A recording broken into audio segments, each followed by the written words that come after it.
You listened to him on the KVJ show for years. Every time he tried to talk sports, he'd get shut down. After years of begging, we finally gave in. Brought to you by Bremen Motor Cars and by Wellington Anti-Aging. It's Kevin's Other Show on 640 The Hurricane.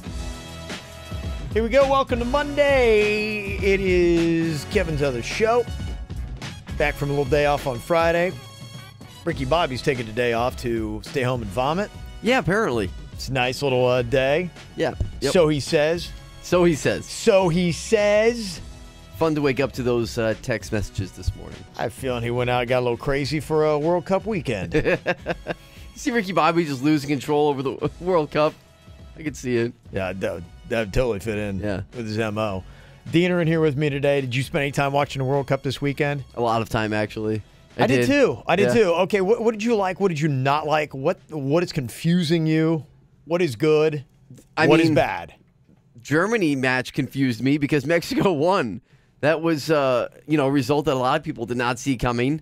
That's the type of game where, to put it into American sports fans' terms, imagine you're a Heat fan or something, or a Dolphins fan, and you're going against the Patriots in the playoffs, and you're thinking, well, at least we made it to the playoffs. Hopefully they just don't get blown out by the Patriots. And the Dolphins end up winning the AFC Championship game and going to the Super Bowl. And you lose your mind because you figure we're not supposed to beat the Patriots in the AFC title game. Right. I mean, to be a fan of Mexico yesterday must have been the most elated feeling I can imagine, to win a game, to win a match that you really just should not have won. Germany is a better team, and they got it done. See, I don't know enough about these teams. I mean, how bad is Mexico? I don't know. And how good is Germany? Like, to me, I can't even tell. And when you watch a football game, there's just a larger margin of points scored. Right. Typically. I mean, have we seen any blowouts? The highest scoring match that I saw was 3-3.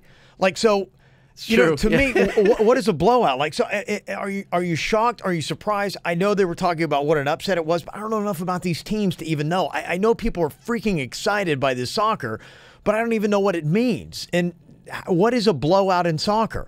If you blow somebody off the pitch, is it what, 1-0, 2-0? Like, is that when you totally dominate a team? I mean, something in the long lines of like 3-0 is where you start to say, okay, that was a blowout. Okay, so what was this final score in this match? It was like just 1-0. Okay, they so shut him out. Okay, they got a kick. I saw the guy that did the move. It is a crazy fancy.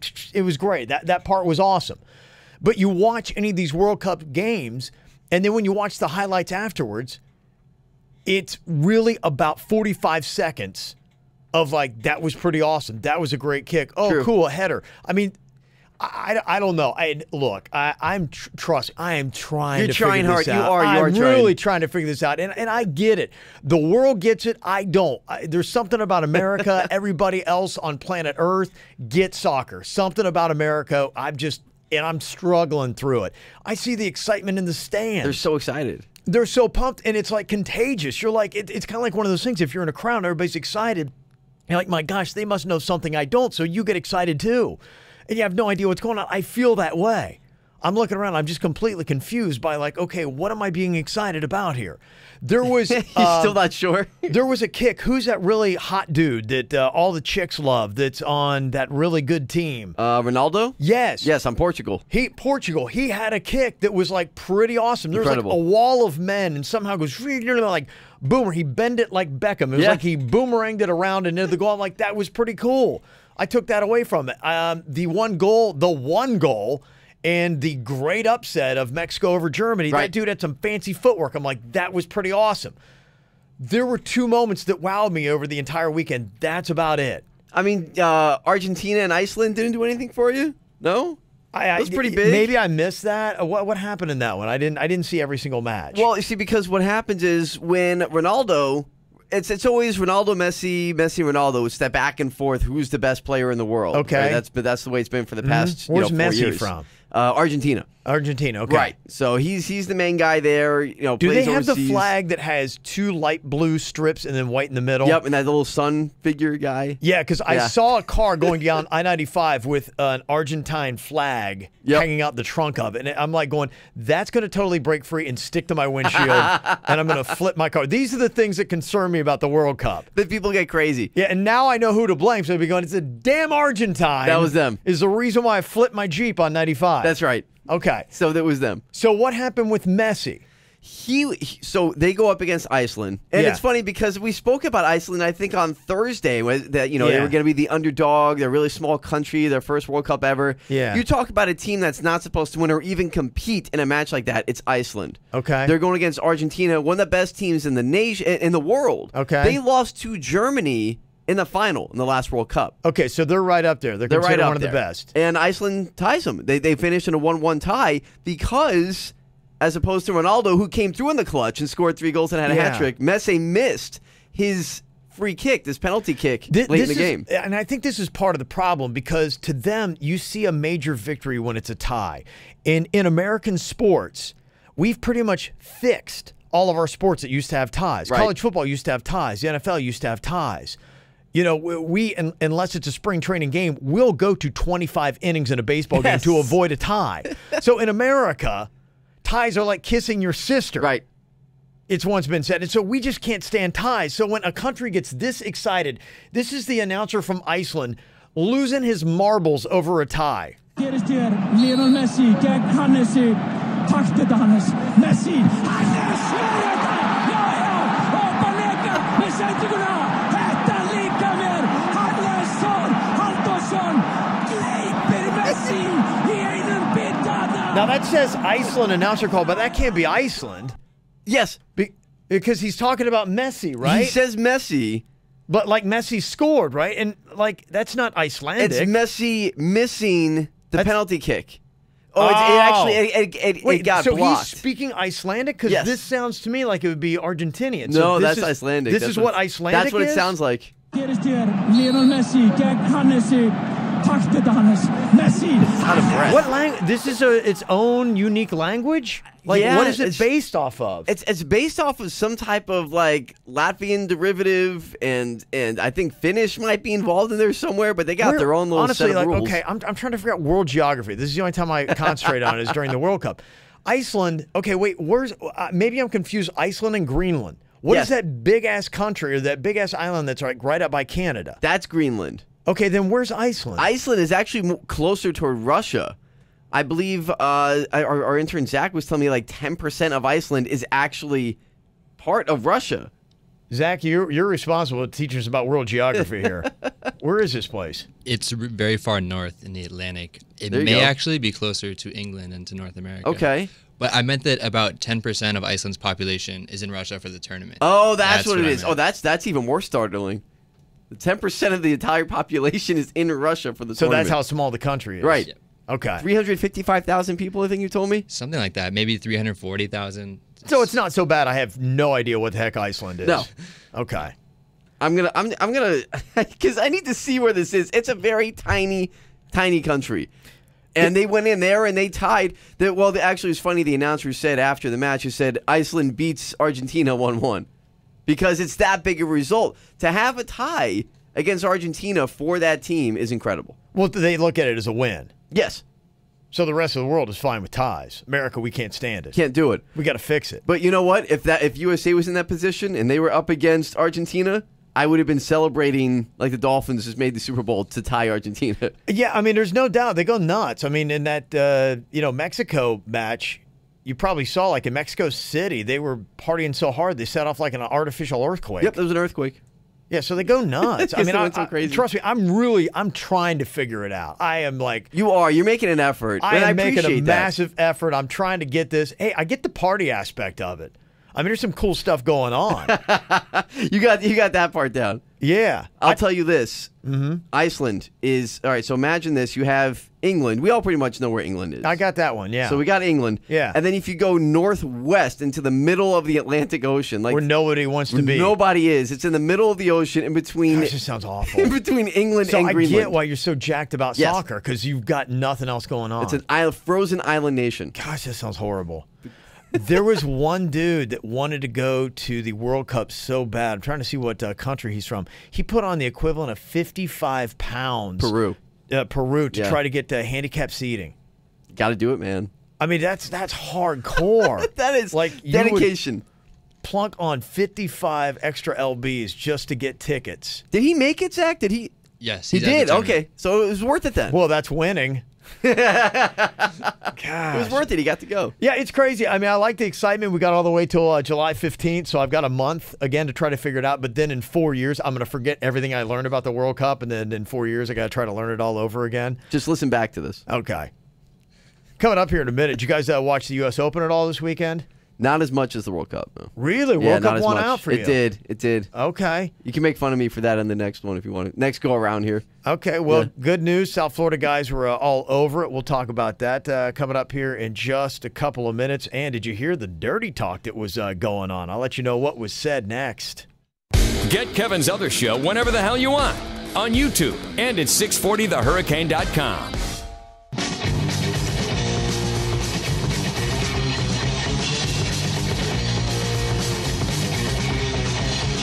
South Florida guys all over U.S. Open. I was just pulling for the wrong one.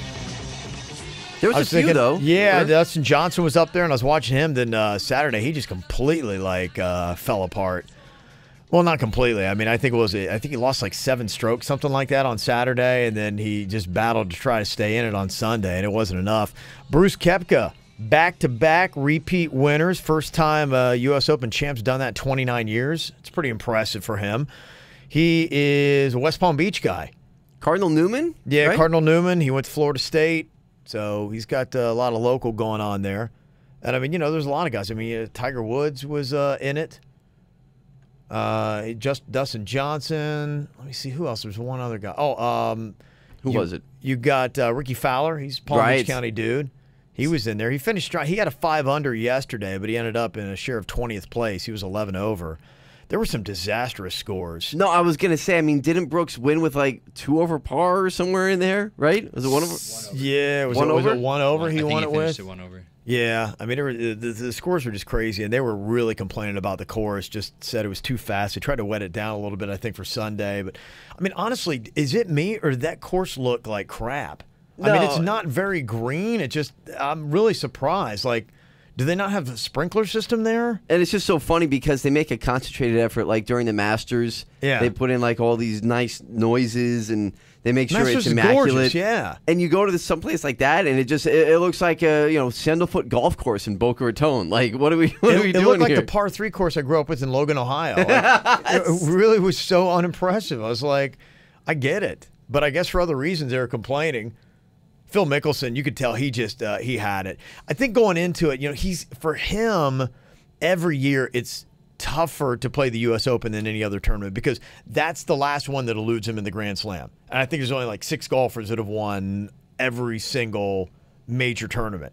And so every year, I think Phil Mickelson gets more worked up about the U.S. Open than any other one. And you could tell it was totally in his head. And he was just falling apart. He had a disastrous first round on Thursday. It was just awful. He finished in a tie for 48th place at 16th over. That's not good. 16 over?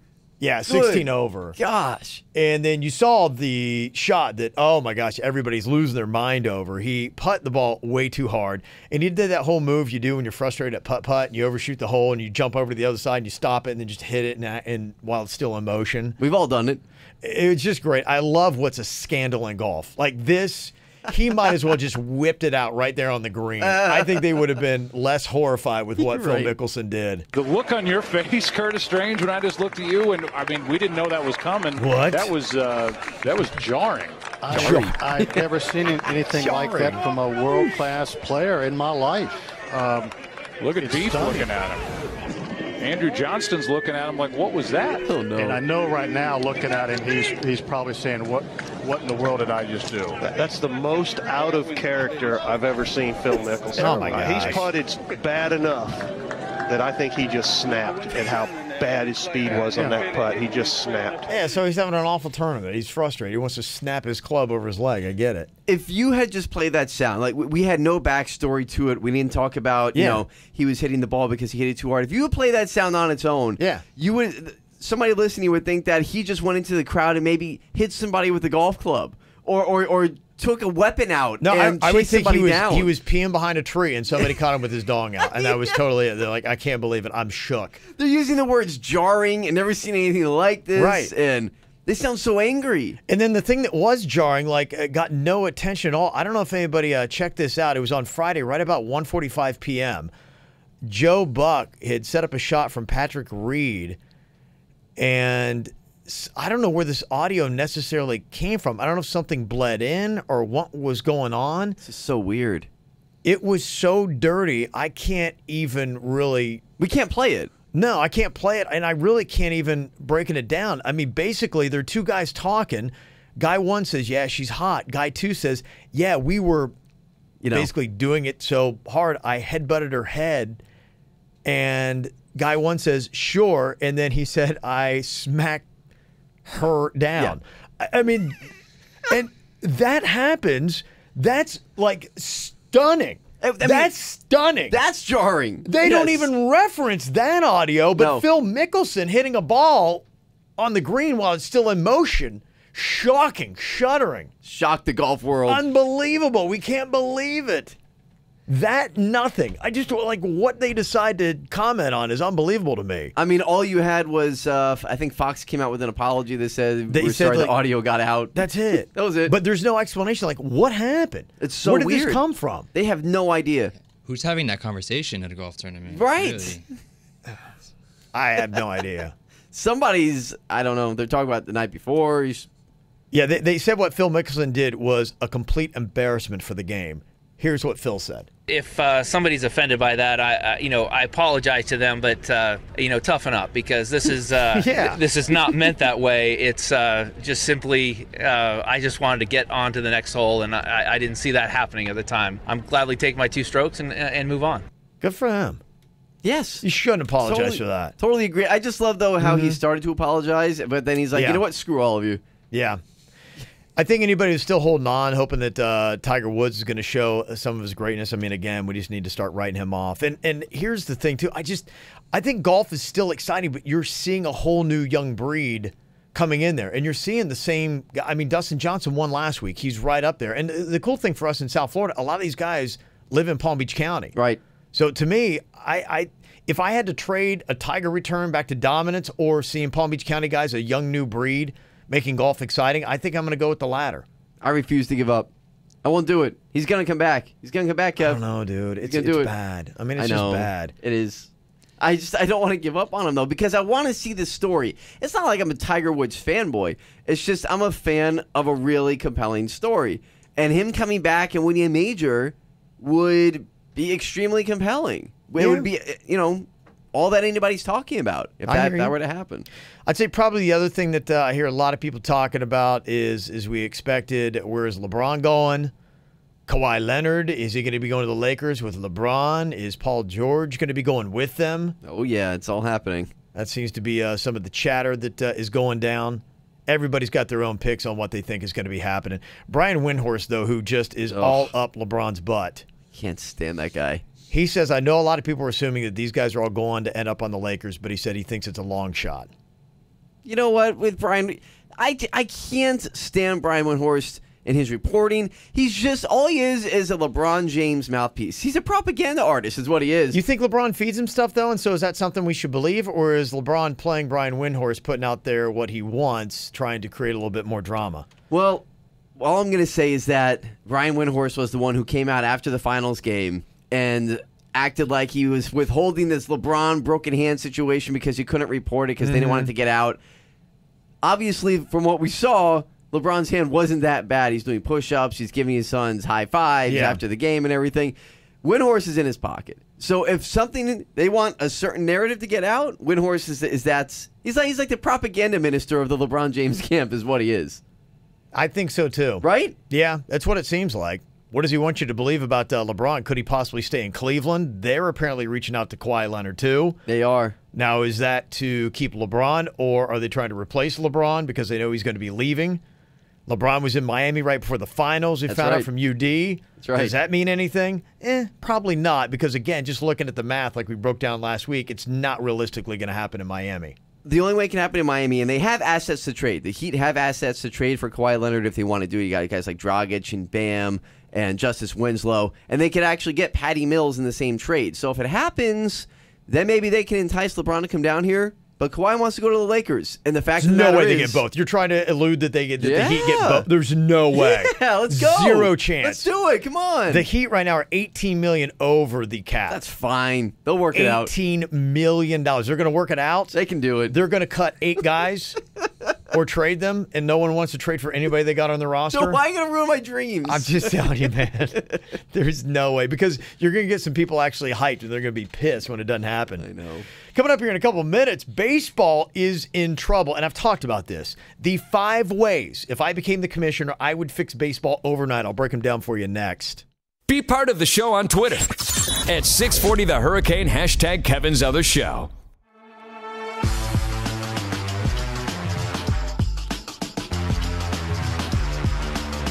Okay, so the Marlins lost yesterday, 10-4. Yep, that's right.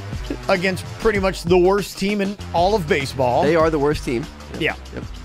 But the good news is they won the 3 prior. True. Okay. So, I mean, how can we really ask the Marlins to complete a 4-game sweep? We can't ask them. Not when, at least of last week, you were the 5th worst team in baseball. That's true. They're not to that level yet. But, I mean, there's some wins here. Baltimore ended their string of 11 straight losses at home, which tied a club record. I mean, they're just horrible. They're putrid. They're bad. Bad news, though, for the Marlins. Trevor Richards, who they're kind of high on, he gave up 9 hits, 6 runs, and 3 1/3. Not a good stat line. Not a great stat line. So there's the up and there's the down. Justin Bour had a pair of homers, including a 3-run shot. It kind of closed the gap a little bit. And they say if you want to see some sunshine when it comes to the Marlins, apparently some of the guys that they traded for that are in the minors are doing pretty well.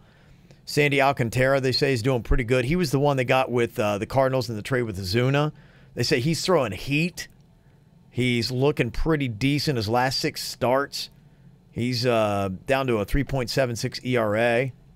Hey. So he's looking good. They like what they see there. And Jorge Guzman, if you're ever going to any Jupiter Hammerhead games, they say that he's throwing pretty well. They got him from the Yankees with the Stanton trade. Okay. They say he's got a 100-plus mile-an-hour fastball. But he's got But he's just kind of got to get like an idea of like when to throw it. He's got a 1.91 ERA. But he's in single A, but they're saying, okay, there's some light out there. But what about Major League Baseball? Have you seen the attendance numbers on what's happening this season? It's not just the Marlins that have bad attendance. No, it's not. Marlins are dead last. And it's god-awful. Yeah. And, I think every single day we need to start playing who won, Marlins or the Jacksonville Jumbo Shrimp. Yes, we should do this. Because they battle for who wins the attendance game every single night with their AA affiliate. It's close. Which is, that's just a god-awful stat line. Yeah. I saw a photo from a AA game in Hartford, and the stadium was packed. I'm like going, it's a smaller stadium, granted, but it easily had probably 2,000 more people than the Marlins are drawing on a regular night. No, I'm telling you, they get a solid, from what I've seen of the Jacksonville Jumbo Shrimp, they get a solid 6,000 to 8,000 people there. Yeah. A night. And it looks, like you said, it looks packed because it's not a 30,000 seat, stadium. But still, it's the same number of people. What stadiums are you seeing actually full? And for me, it was interesting because I watched a good bit of the Yankees against the Rays this weekend. That's a full stadium. Mm-hmm. They deserve to have the stadium that size. Right. I don't see a lot of teams that deserve that stadium. It's like they overbuilt. Like you could knock out the entire upper deck of about half the teams in the majors right now and be okay. I mean, I'd be curious. You're right, and that's what they did at Marlins Park, too. I'd be curious to see even how the Dodgers attendance is doing, because I'm thinking it's a big stadium. It's all of the teams that have been around for 100 years. The Yankees are doing great attendance. The Red Sox, all these teams that are doing well and have for a long time. The Cubs, obviously, those games are always sold out. I don't know, because the Dodgers were on a downswing for a while too. Mm-hmm. Well, you just kind of wonder. I mean, one year, okay, no one's going to freak out now, but with the attendance down 6.6% from this time last year and 8.6% overall, they say that attendance this season is going to dip below 30,000. What that means, talking about dollars, Fortune estimates a loss of $355 million to Major League Baseball. You're starting to bleed out some money. Jeez. And you might be able to absorb this for a year, a couple years, 5 years, but if this is a continual trend year after year, in 10 years, what is baseball going to do? They got big stadiums and maybe too many teams, so they need to start pulling out some of the teams like in Tampa and in Miami and sticking with the big market franchises that are doing well, or do they need to redesign the game so that it's more of an even playing field? And, hey, if Hartford, that's what I saw from Hartford, Connecticut, if they can draw a great minor league, maybe Major League needs to learn from minor league, or maybe they need to get over themselves and say, look, yeah, we've been around for over 100 years, but maybe it's about time to start changing things up. And, I heard something over the weekend that was interesting during all, soccer coverage of the World Cup and it made me think, and now that we're talking about it, it makes me think even more. Is baseball still a major sport, one of the 4 major sports? Because we talk about baseball, would it come to the point where if attendance continues to be down and they're losing money, you get rid of, a Miami team, a Tampa Bay team, or wherever else where it's bad? And we're talking about baseball now subtracting, whereas in soccer, you are having cities adding year after year. Miami's getting a team. There's a couple of cities now that are going to be looking at getting more teams before the 2026 World Cup, which is another thing. We've added the World Cup now in 8 years in North America. Right. And it begs the question, soccer's adding, and we're talking about, does baseball need to subtract? Is this where we're going? I mean, is this the trend that we're seeing now? It'll be interesting to see exactly what winds up happening. You're right, because it seems like there's definitely a shift. Once upon a time, they used to call it America's sport. There's no way you would say that baseball is America's sport now. No. And arguably, at least in my perception, it would go NFL 1, probably NBA 2, and then I would say baseball 3. I mean, for me personally, I think you're the same with that. I mean, college football is number one. I think even college football. I think realistically, though, I put NFL 1, I put college football 2, then I probably put NBA 3. Yeah, at this point. As far as like viewership. But yeah, when soccer finally starts catching on, where's it going to be? So for me, I've talked about this. If you were to change baseball, what would you do with it? And it seems like now baseball's starting to realize, hey, when you're losing $350 million a year out of attendance, and who knows how much in viewership and everything else that's going on with the sport, you got to start making some changes. One change that's easy, quick, and I put it at number 1, make this change now. Get the designated hitter in the National League. I mean, what are we waiting for? It's so ridiculous. I mean, right now, just to let you know, the Marlins pitchers are batting 85. That is their batting average, .085. What are you asking? They're batting 85. That is the batting average. Last year, it was 91. They had a great average in 2016 where they hit 126. All right, at least you got 3 digits there. Why are you putting in a dead hitter that you know is not going to do anything except mean an easy out, realistically, 9 times plus out of 10? It does nothing for it when offense is what wins in baseball. The top 5 teams in home runs this season are all AL teams, and 8 of the top 10 are as well. 11 of the top 15 teams drawing are the top offensive teams in baseball. Offense is what draws.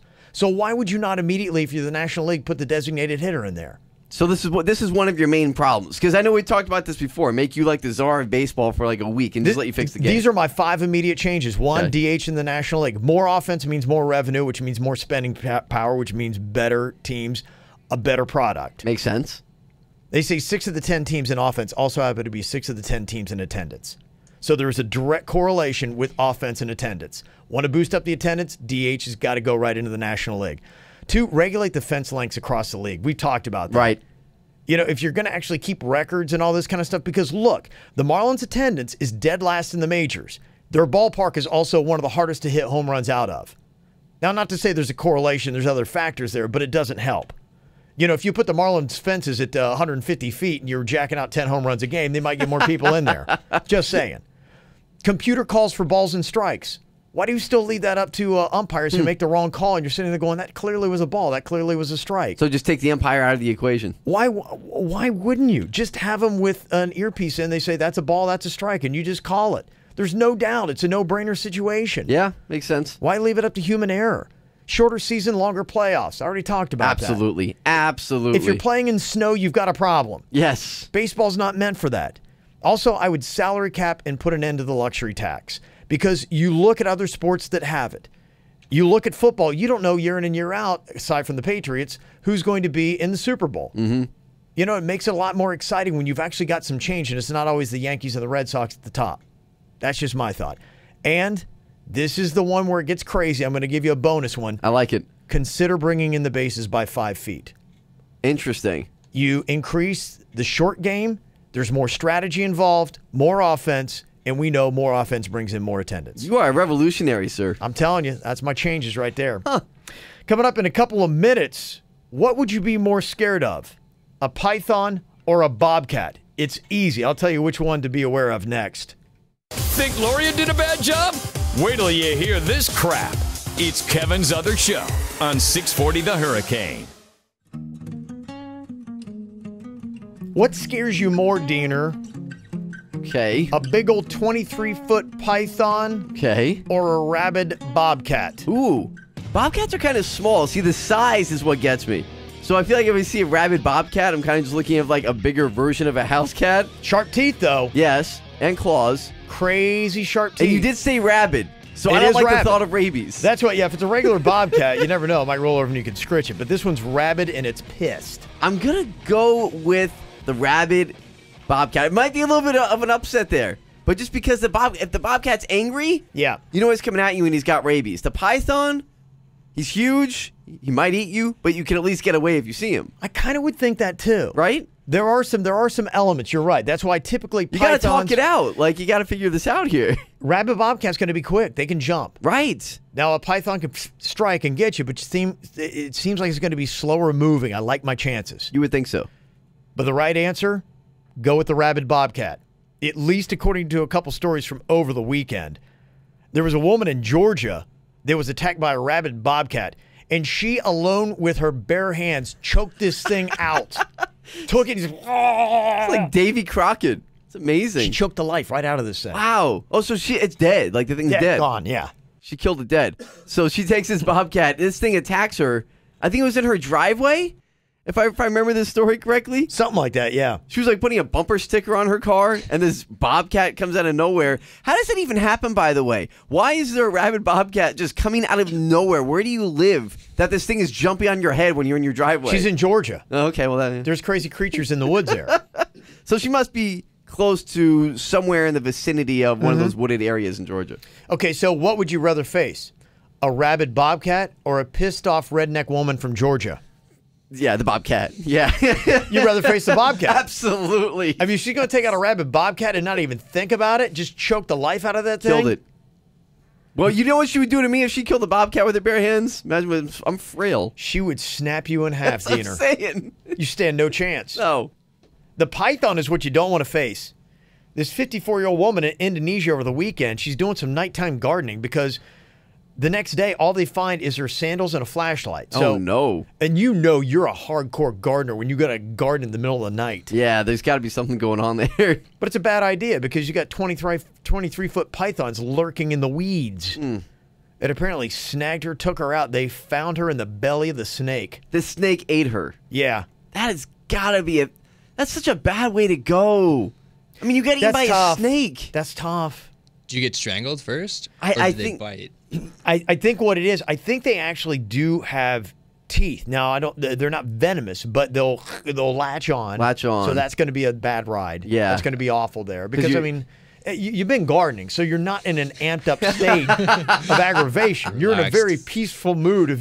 The hardest thing you've dealt with all day is tomatoes. It's true. So, I mean, to go from a tomato to a 23-foot python that is ready to eat and probably just hungry. And what happens there, too? I mean, because I've never really heard of a lot of stories of pythons targeting humans. No, it's a rare thing. They say it's only the second python attack on a human since March of 2017, which actually that sounds like a lot. That sounds common. That actually sounds kind of common. One a year. Yeah, I thought we were going to go back to like 2000 and no, I would like to see 1917. No, this is just a year. So people are getting eaten alive by snakes is what's happening. Yeah, and last year is a 25-year-old guy.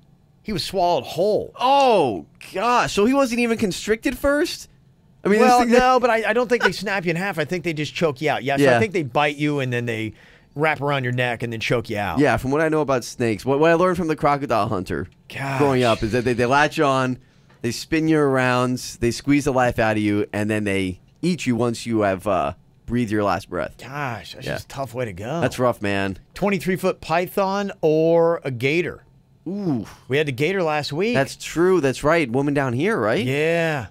Dang. So what is going on with the animal kingdom? Like, the animals are angry at us. Well, no, the thing that I notice is whenever, like, one animal group kind of, it gets a big headline, another animal group, like, must read the papers, and they see that, and then they're like, all right, we got to up our game because, I think they're all competing for, fear. Yeah. Because they don't want humans to mess with them. So they have to get together, like, in the animal kingdom and be like, all right, it's like, all right, pythons, we need a headline. Talk about it. Gators, like, we need a headline. Sharks, right now, I can tell you, they got a school of sharks. They're swimming around like going, all right, guys, honestly, we haven't done much for a while. Yeah, that's a good point. We're due.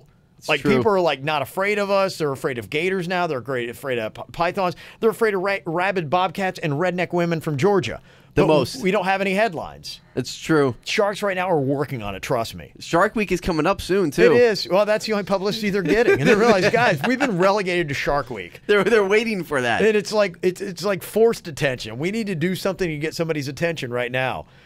Got a quick round of dumb and drunk. Let's do it. Maybe the scariest people of all. Drunk people in Florida. In Westville, there was a guy that was threatening to kill his neighbors last week. Of course he was. There was something that made him angry, though. A pain in his nutsack. Okay. Well, now hold on a second. Because I was not expecting that headline. So something has made him angry. Yes. He had apparently a severe pain in his testicles. And he wanted to call somebody for help. But he'd smashed his own phone in his own oh my God nut pain rage. So he smashes the phone, and then he wants to use one of his neighbors, and they're like, dude, you look crazy. And they wouldn't let him, and then that's when he flipped off the handle. And he said, my nuts hurt. Did you say nut-filled rage? Yes. And here's the thing that'll make you cringe. They said he did have legit nut pain, and they think he got it from swimming in a creek. There were parasites. Oh, no. What? Are you serious? That's why in Florida, don't swim in dank bodies of water. No, just stay out. I mean, not only can you get eaten by a gator, but you could get severe nut pain. You get the parasites. Stay out of the damn creeks. You know what? You get the parasites in Indonesia, too. I've heard of that. Oh, my gosh. You got 20-foot-3 pythons and parasites that just swim up there. In Lake City, Florida, this woman shot her ex-husband in the testes. Apparently, it's getting hot out. What is going on with the testy stories? I'm telling you what, it's strap a cup on. It's a tough week for your nards, fellas. Not good. Yeah, this guy and his brother went to his ex's home to find out that she was trying to sell their air conditioning unit on Facebook. And he's like, oh, no, you don't. So he took it and sat on it. And she said, oh, no, you don't. She pulled out a handgun and shot him right in the nards. Of course she did. I mean, because that's the most sensible thing to do. Wow. That's some crazy stuff. So you just get into an argument. They wanted to sell an air conditioner? Yeah. So she shot him. It was like a property dispute. Okay. Went right for the nards. Was this in Florida? This is. Continuing in Florida. More dumb and drunk stories. You got another one? I apologize, by the way. I gave you a false reading of a 2-minute warning. That one was wrong. The one I gave you just now was right. So continue. All right. Good, because I got more. Good, go for it. From Big Copper Key, Florida, 48-year-old Daryl Rydell was pulled over. They thought he might have been drinking and driving. Okay. He confirmed it pretty quickly because he got right out of his car with a 12-ounce can of Busch beer in his hand. He proceeded to stare down the cops and chug it. Oh! Smash it on his head, and they arrested him for his 4th DUI. Of course they did. Nice job there, Daryl. Is that like intestinal fortitude to be able to do something like that, to just stare the cop in the eye and just chug a beer, or is he just a complete absolute moron? I think because he's been through so many, he knows when he's been had. So he's like, you know what? I'm going to go out a rock star. I know they're taking me down. I know it's going to end badly, but you know what? I'm going out with my beer, baby. Unreal. There's a drunk guy from New York that got arrested after he brought his car rental to the wrong business at the Southwest Florida International Airport. He was so hammered, he rented the vehicle from Avis but tried to take it to Dollar Rental. And they're like, dude, this isn't even our car. They said, hey, man, you're at the wrong place. And he said, oh, yeah, I will kill you. Oh, that's, wow, again, escalating so quickly. And just like Daryl and Big Cop at Key, he was holding a 32-ounce beer. There was a direct correlation here. He said he had a hard time standing. He was charged with disorderly intoxication. Oh, my gosh. So there you go. And finally here today, our hero of the day is a 19-year-old guy in Montana that trudged through 100 yards of sewage last Wednesday to save a baby deer that got stuck in the mud next to a sewage lagoon. Whoa. It is what you might think. It's a pond full of poo. Wow. 100 yards out, 100 yards back. When he got back, he thought he'd be a hero, tried to high-five one of his buddies, and they said, like hell. In the end, the fawn was reunited with its mom, and he took a very well-deserved shower. He saved Bambi. He did save Bambi. He's a better man than I. I would not have gone through that. He is the hero of the day. Want to end on a positive note here today. Good. I'm glad you did that. Check out the show. You got us. We're on YouTube. You got the podcast you can listen to every single day on demand. And find us on Twitter. It's Kevin's Other Show. You listened to him on the KVJ show for years. Every time he tried to talk sports, he'd get shut down. After years of begging, we finally gave in. Brought to you by Wellington Anti-Aging. Low T? Go to WellingtonAntiAging.com. And by Bremen Motor Cars in West Palm Beach. A world-class experience. Shop BremenPorsche.com now. It's Kevin's Other Show on 640 The Hurricane.